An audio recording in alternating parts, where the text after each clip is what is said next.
Hello ಸ್ನೇಹಿತರೆ, welcome back to my channel. ನಾನು ಚೈತ್ರ. ಈಗ ಸ್ನೇಹಿತರೆ ಲ್ಯಾಪ್ಟಾಪ್ ಮುಂದೆ ಬಂದು ಕೆಲಸ ಶುರು ಮಾಡ್ತಾ ಇದ್ದೀನಿ. ಬೆಳಿಗ್ಗೆಯಿಂದ ತುಂಬಾ ಮನೆ ಕೆಲಸಗಳಾಯಿತು, ಡೀಪ್ ಕ್ಲೀನಿಂಗ್ ಆಯಿತು, ಡಿಕ್ಲಟರಿಂಗ್ ಆಯಿತು, ಸ್ವಲ್ಪ ಟಿ ವಿ ಕೂಡ ನೋಡಿದೆ. ವೆದರ್ ಇವತ್ತು ಅಷ್ಟೊಂದು ಬಿಸಿಲಿರಲಿಲ್ಲ, ಚೆನ್ನಾಗಿ ಮಳೆ ಬಂತು, ಚೆನ್ನಾಗಿದೆ ವೆದರು. ಈಗ ಹೇಗಾಗಿದೆ ಅಂದರೆ, ಇಷ್ಟು ದಿನ ಸಮ್ಮರಲ್ಲಿ ಫ್ಯಾನ್ ಸ್ವಿಚ್ ಹಾಕೊಳ್ತಾ ಇದ್ವಿ, ಅಷ್ಟೊಂದು ಶೆಕೆ ಆಗ್ತಾ ಇತ್ತು ಇಷ್ಟೊತ್ತಿಗೆ. ಆದರೆ ಇವತ್ತು ಒಂಥರ ಕತ್ಲೆ ಲೈಟೊಂದು ಸ್ವಿಚ್ ಹಾಕ್ಕೊಂಡಿದ್ದೀವಿ. ಸೊ ಸಮ್ಮರ್ ಮುಗೀತು, ಈಗ ಮಳೆಗಾಲ ಶುರುವಾಯಿತು. ಓಕೆ, ಈಗ ನನ್ನ ಮಧ್ಯಾಹ್ನದ ರುಟೀನ್ ಹೇಗಿರುತ್ತೆ ಬನ್ನಿ ನೋಡೋಣ.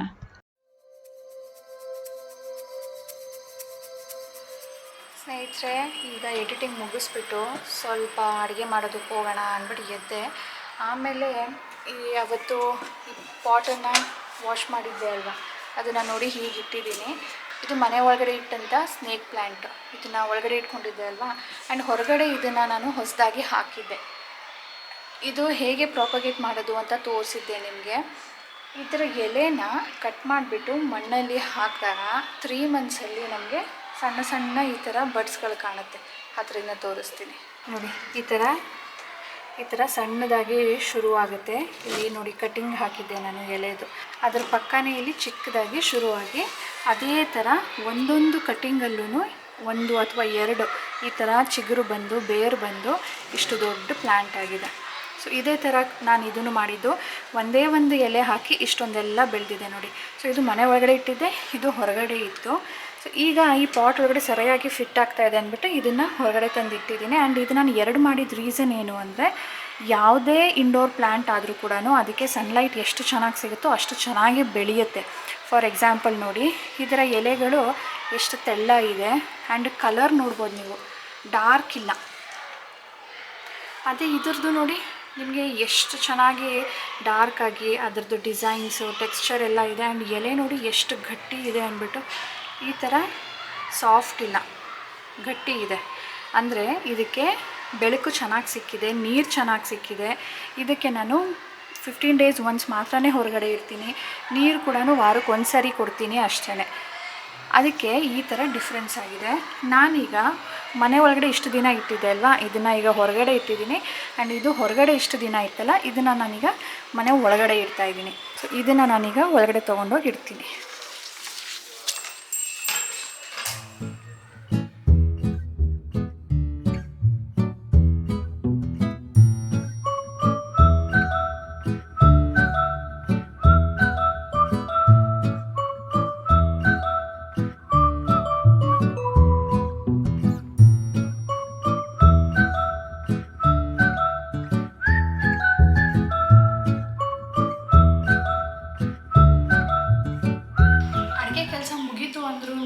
ಇನ್ನು ಎಷ್ಟು ಕೆಲಸ ಇರುತ್ತಲ್ವ, ಸುಮ್ಮನೆ ಒಂದು ಕಡೆ ಕೈ ಹಾಕಿದ್ರೆ ಸಾಕು, ಅದು ಇದು ಅಂದ್ಬಿಟ್ಟು ಎತ್ತಾನೇ ಇರಬೇಕು. ಸೊ ಅಡುಗೆ ಕೆಲಸ ಮುಗೀತು, ಅಡುಗೆನೂ ಕೆಲಸ ಮುಗೀತು, ಕ್ಲೀನಿಂಗು ಕೂಡ ಆಯಿತು. ಅದು ಸ್ವಲ್ಪ ಧೂಳು ಕಾಣ್ತಾ ಇದೆ, ಅದೊಂದು ಒರೆಸ್ಬೇಕು. ಈಗ ಅಡುಗೆ ಮಾಡಬೇಕಾದ್ರೆ ಏನು ಪಾತ್ರೆಗಳನ್ನ ಯೂಸ್ ಮಾಡೋದು ಅದನ್ನು ವಾಶ್ ಮಾಡಿ ಇಟ್ಟಿದ್ದೀನಿ. ಅದು ನೀರು ಆರಬೇಕು, ಆಮೇಲೆ ತೆಗೆದು ಒಳಗಡೆ ಇಟ್ಕೊಳ್ತೀನಿ. ಸೊ ಅಟ್ ಪ್ರೆಸೆಂಟು 2:15 ಆಗಿದೆ. ನನ್ನ ಕಿಚನ್ ಕೆಲಸ ಮುಗೀತು. ಸೊ ಸಾನುಗೆ ಕರ್ಕೊಂಡ್ಬರೋದಕ್ಕೆ ನಾನೇ ಹೋಗೋಣ ಅಂತ ಇದ್ದೀನಿ. ಹಾಗಾಗಿ ಅವಳಿಗೆ ಕರ್ಕೊಂಡ್ಬರೋ ಮುಂಚೆನೇ ನಾನು ಅಡುಗೆ ರೆಡಿ ಮಾಡಿ ಇಟ್ಟು ಹೋಗಿರಬೇಕು. ಕೆಲವೊಂದು ಸಾರಿ ಹೊಟ್ಟೆ ಹಸಿದ್ರೆ ನಾನು ತಿನ್ಕೊಂಡು ಹೋಗ್ತೀನಿ, ಅದರ್ವೈಸ್ ಬಂದ ತಕ್ಷಣವೇ ಊಟ ಮಾಡೋದಕ್ಕೆ ಸರಿ ಹೋಗುತ್ತೆ. ಆ್ಯಂಡ್ ಬಂದ ಮೇಲೆ ತುಂಬಾ ಲೇಟ್ ಆಗಿರುತ್ತೆ, ಆವಾಗ ಅಡುಗೆ ಮಾಡೋಕ್ಕಾಗೋದೇ ಇಲ್ಲ. ಸೊ ಮುಗೀತು ಸ್ನೇಹಿತರೆ. ಈಗ ಏನು ಮಾಡಲಿ ನೋಡೋಣ, ಸ್ವಲ್ಪ ರೆಸ್ಟ್ ಅಥವಾ ಕುತ್ಕೊಂಡು ಏನಾದರೂ ಕೆಲಸ ಮಾಡೋ ಹಾಗಿದ್ರೆ ಮಾಡ್ತೀನಿ.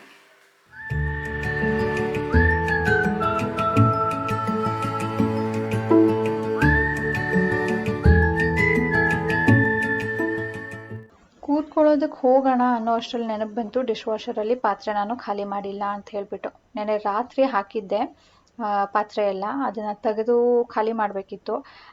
ಇವತ್ತು ಏನು ಪಾತ್ರೆ ಹಾಕೋದು ನೆಸಸರಿ ಇಲ್ಲ. 4 or 5 ಮೀಲ್ಸ್ ಆದಮೇಲೆ ನಾನು ಒಟ್ಟಿಗೆ ಹಾಕೋದು, ಯಾಕಂದರೆ ಚಿಕ್ಕ ಪುಟ್ಟದೆಲ್ಲ ಅಲ್ಲಲ್ಲೇ ವಾಶ್ ಮಾಡಿ ಇಟ್ಕೊಂಡಿರ್ತೀನಿ.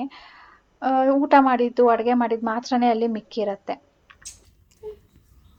ಸಾನು ಇದನ್ನು ಪ್ಯಾಕ್ ಮಾಡಿರೋದನ್ನು ಇಲ್ಲಿ ಕವರ್ ಇಟ್ಟಿದ್ದೆ, ಆ ಕವರ್ ನೋಡಿಬಿಟ್ಟು ಐಡೆಂಟಿಫೈ ಮಾಡಿದ್ಲು, ಮಮ್ಮ ಎತ್ತಿಟ್ಬಿಟ್ಟಿದ್ಯಾ ಅಂತ. ಅಲ್ಲಿ ನೋಡ್ಬಿಟ್ಟು ಹೇಳ್ತಾಳೆ ಅಂದ್ಕೊಂಡೆ ನಾನು. ಅಲ್ಲಿ ಇಲ್ವಲ್ಲ, ಮಿಸ್ಸಿಂಗ್ ಅಲ್ಲ, ಎಲ್ಲೋಯ್ತು ಮಮ್ಮ ಅಂತ ಕೇಳ್ತಾಳೆ ಅಂದರೆ ಅದನ್ನು ನೋಡಲೇ ಇಲ್ಲ ಅವಳು.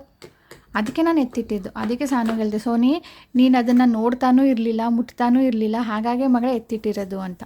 ನೋಡಿ ಇಲ್ಲಿ ಪ್ಯಾಕ್ ಮಾಡಿ ಇಟ್ಟಿರೋದನ್ನ ನೋಡ್ಬಿಟ್ಲು.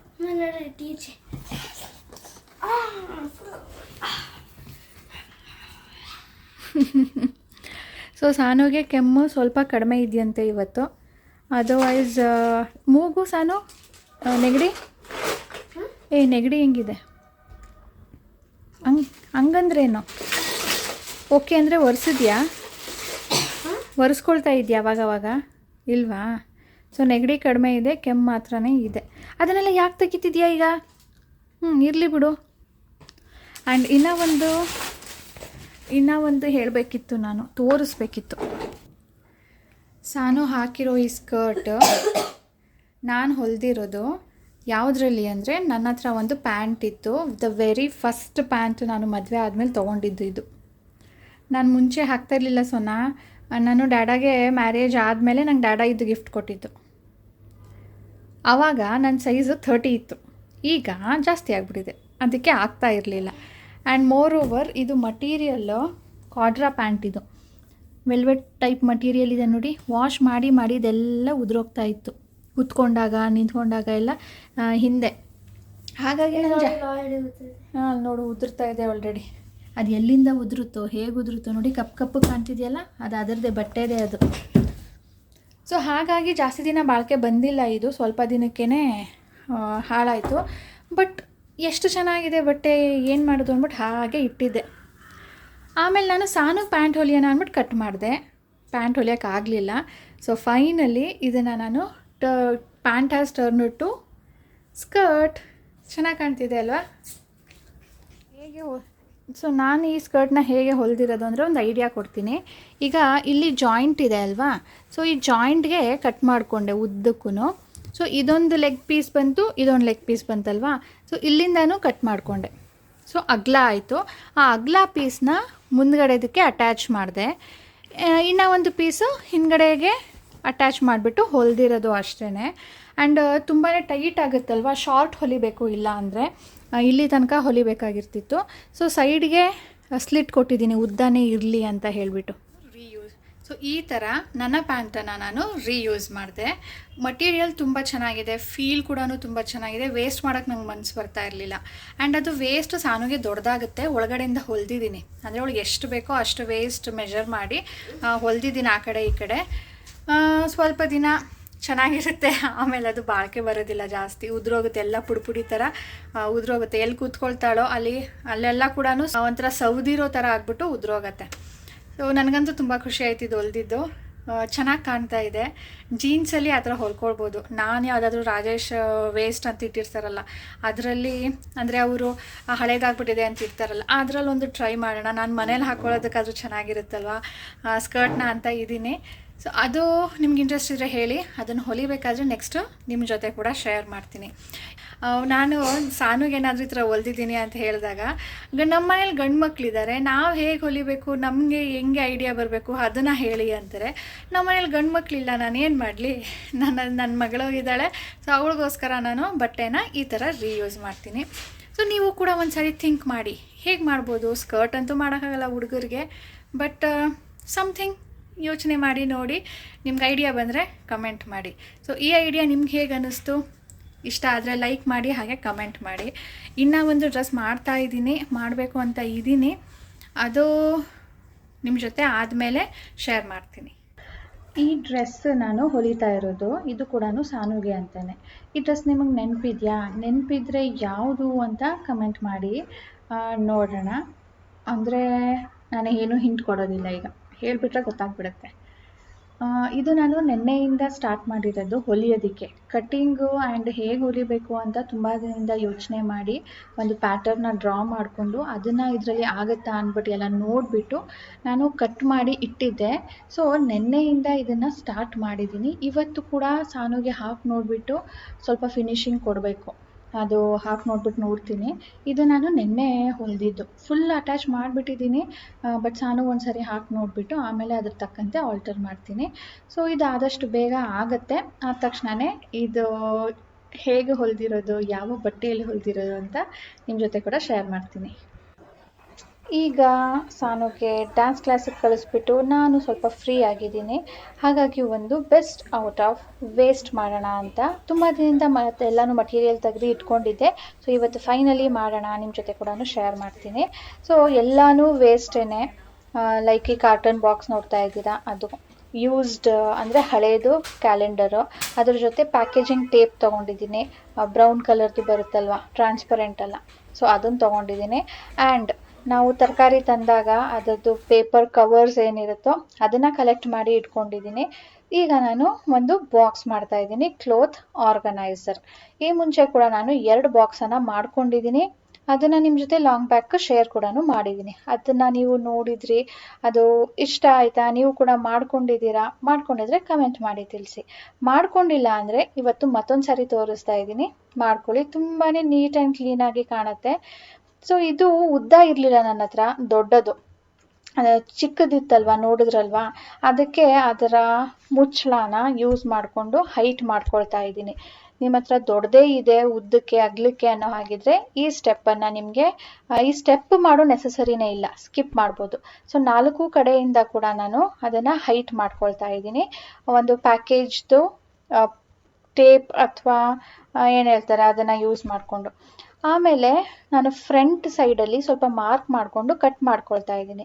ಯಾಕೆ ಅಂದರೆ ನಾವು ಇದರಲ್ಲಿ ಕ್ಲೋತ್ ಒಳಗಡೆ ಇಟ್ಟಾಗ ಏನಿದೆ ಅಂದ್ಬಿಟ್ಟು ಒಂದೊಂದೇ ತೆಗೆದು ನೋಡಬೇಕಾಗತ್ತೆ.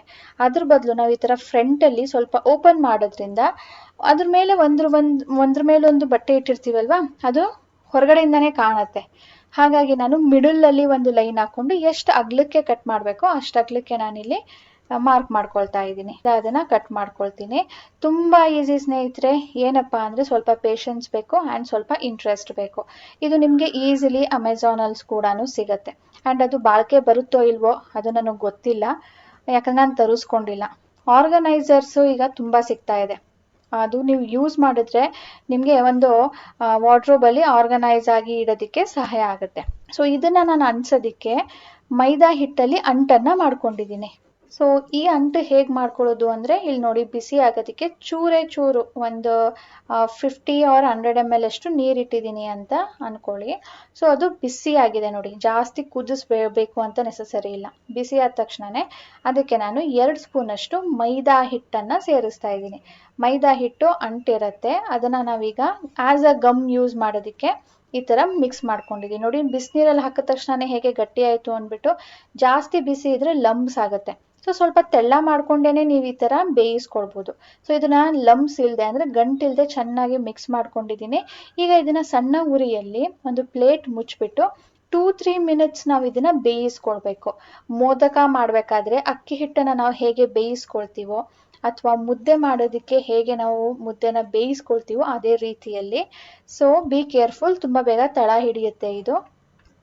ಒಂದು 2-3 minutesಲ್ಲಿ ತೆಗೆದು ನೋಡಿ ಆಗಿರುತ್ತೆ. ಆ ಅಂಟು ತಣ್ಣಗಾದ್ಮೇಲೆ ನಾನು ಆ್ಯಸ್ ಅ ಗಮ್ ಯೂಸ್ ಮಾಡ್ತಾ ಇದ್ದೀನಿ. ಬಾಕ್ಸ್ಗೆ ಡೈರೆಕ್ಟ್ ಹಚ್ಬೋದು ಅಥವಾ ಪೇಪರ್ಸ್ಗೆ ಹಚ್ಬೋದು. ಹೇಳಿದ್ನಲ್ಲ, ಇದು ಬ್ರೌನ್ ಪೇಪರ್ಸು. ನಾವು ಏನು ತರಕಾರಿಗಳನ್ನ ತರ್ತೀವೋ ಅದನ್ನು ನಾನಿಲ್ಲಿ ನೀಟಾಗಿ ಕಟ್ ಮಾಡಿಕೊಂಡು ಯೂಸ್ ಮಾಡ್ತಾ ಇದ್ದೀನಿ. ಗಮ್ ಯೂಸ್ ಮಾಡ್ಬೋದು ನಿಮ್ಮಲ್ಲಿ ಗಮ್ ಇದ್ದರೆ. ಗಮ್ ಇಲ್ಲ, ಇದಕ್ಕೆ ಅಂತ ಗಮ್ ತರಬೇಕು ಅನ್ನೋ ಹಾಗಿದ್ರೆ ಹೀಗೆ ಅಂಟು ಮಾಡ್ಕೊಳ್ಳಿ. ಈಗ ಒಳಗಡೆ ಎಲ್ಲ ನಾನು ಬ್ರೌನ್ ಪೇಪರ್ ಹಾಕ್ತೀನಿ. ಹೊರಗಡೆಯಿಂದ ಬ್ರೌನ್ ಪೇಪರ್ ಅಷ್ಟೊಂದು ಚೆನ್ನಾಗಿ ಕಾಣೋದಿಲ್ಲ. ಹಾಗಾಗಿ ನಾನು ಅಲ್ಲಿ ವೈಟ್ ಕ್ಯಾಲೆಂಡರ್ದು ಏನಿದೆಯೋ ಪೇಪರು ಅದನ್ನು ಹಾಕ್ಕೊಳ್ತೀನಿ. ಈ ಅಂಟು ನಾನು ನನ್ನ ಸ್ಕೂಲ್ ಡೇಸಲ್ಲೋ ಕಾಲೇಜ್ ಡೇಸಲ್ಲೋ ಮಾಡಿದ್ದೆ ನೆನಪು. ಸೊ ಫಸ್ಟ್ ಟೈಮ್ ಟ್ರೈ ಮಾಡಿದೆ ಆಫ್ಟರ್ ಮ್ಯಾರೇಜ್. ಇಷ್ಟು ವರ್ಷ ಆದಮೇಲೆ ನಾನು ಫಸ್ಟ್ ಟೈಮ್ ಟ್ರೈ ಮಾಡಿದ್ದು. ನನಗೆ ನಿಜ ಹೇಳ್ಬೇಕಂದ್ರೆ ನೀರು ತುಂಬಾ ಕಡಿಮೆ ಇಟ್ಟಿದ್ದೆ. ಹಸಿಟ್ಟು ಹಾಕಿದ ತಕ್ಷಣವೇ ಅದು ಗಟ್ಟಿ ಆಗೋಯ್ತು. ಎನಿವೇಸ್ ಏನೋ ಸರಿ ಬಂತು, ಇಲ್ಲ ಅಂದಿದ್ರೆ ಇನ್ನೊಂದು ಸರಿ ಮಾಡ್ಕೊಳ್ತಿದ್ದೆ. ನೋಡಿ, ಒಳಗಡೆ ಎಲ್ಲ ಬ್ರೌನ್ ಪೇಪರ್ ಅನಿಸಿ ಆಯಿತು. ಈಗ ಹೊರಗಡೆಯಿಂದ ಗಮ್ ಹಚ್ಬಿಟ್ಟು ಕ್ಯಾಲೆಂಡರ್ದು ಪೇಪರ್ನ ನೀಟಾಗಿ ಫಿನಿಶ್ ಮಾಡ್ತಾ ಇದ್ದೀನಿ.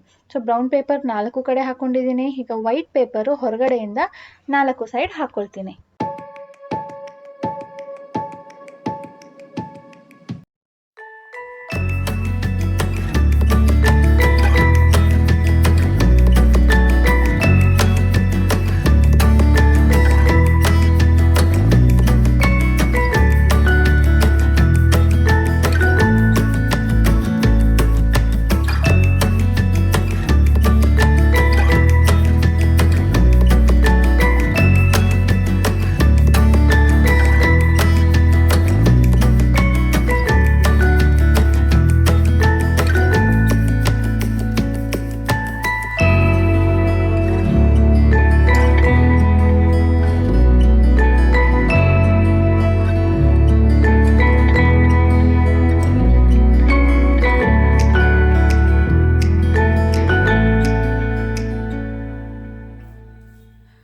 ನೋಡಿ ಸ್ನೇಹಿತರೆ, ಇದು ನಾನು ಫಸ್ಟ್ ಮಾಡಿದ್ದು, ಇದು ಇವಾಗ ಮಾಡಿರೋದು.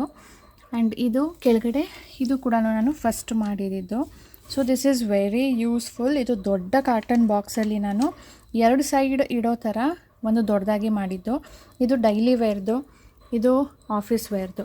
ಸೊ ಜೀನ್ಸ್ ಇಡೋದಕ್ಕೆ ನಾನು ಯಾವುದೇ ಥರದ ಬಾಕ್ಸ್ ಮಾಡಿಲ್ಲ. ಅಷ್ಟು ದೊಡ್ಡದು ಮಾಡಿದ್ರೂ ಕೂಡ ತುಂಬ ಜಾಗ ಹಿಡಿಸುತ್ತೆ.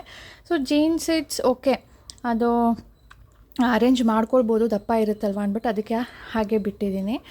ದೋಸೆ ಹಿಟ್ಟು ರುಬ್ಬಿದೆ ನಾಳೆಗೆ ಅಂದ್ಬಿಟ್ಟು, ಸೊ ಅದನ್ನು ಸ್ವಲ್ಪ ಬಿಸಿ ಮಾಡಿದೆ ಓವನಲ್ಲಿ. ಅದನ್ನು ಮಿಕ್ಸ್ ಮಾಡ್ತಾ ಇದ್ದೀನಿ, ಯಾಕಂದರೆ ಚಳಿಯಲ್ಲಿ ಇಲ್ಲಾಂದರೆ ಉಬ್ಬೋದಿಲ್ಲ, ಹುಳಿ ಬರಲ್ಲ ಅಂತ ಹೇಳಿಬಿಟ್ಟು. ಸ್ನೇಹಿತರೆ, ಇವತ್ತಿನ ನನ್ನ ಮಧ್ಯಾಹ್ನದ ರುಟೀನ್ ಹೀಗಿತ್ತು. ಈಗ ಸಂಜೆ ಆಗಿದೆ, ರಾತ್ರಿಗೆ ಅಡುಗೆ ಏನೂ ಮಾಡೋವಾಗಿಲ್ಲ, ಮಧ್ಯಾಹ್ನನೇ ಮಾಡಿದ್ದೀನಿ. ಸೊ ಈ ವ್ಲಾಗ್ ಇಲ್ಲಿಗೆ ಎಂಡ್ ಮಾಡ್ತೀನಿ ಸ್ನೇಹಿತರೆ. ಸಿಗೋಣ ನನ್ನ ನೆಕ್ಸ್ಟ್ ವ್ಲಾಗ್ನಲ್ಲಿ. Until then bye bye. Please like, share and subscribe. Bye ಸ್ನೇಹಿತರೆ.